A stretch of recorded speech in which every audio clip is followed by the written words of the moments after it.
sind bereit zum Anführer, weil das hilft ihm natürlich auch. Dann sage ich, top, die Bitte gilt! Und hopp, hopp, hopp, hopp, hopp, komm ich auf den mit Anführer! Hopp, hopp, hopp, hopp, hopp, hopp. Hopp, hopp. Okay, und 14, 17, 20.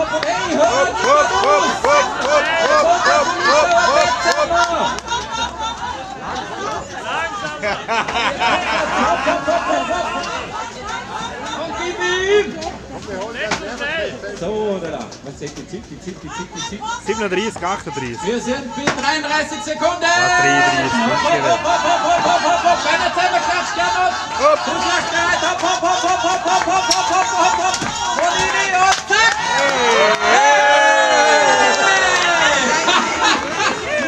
43, 47!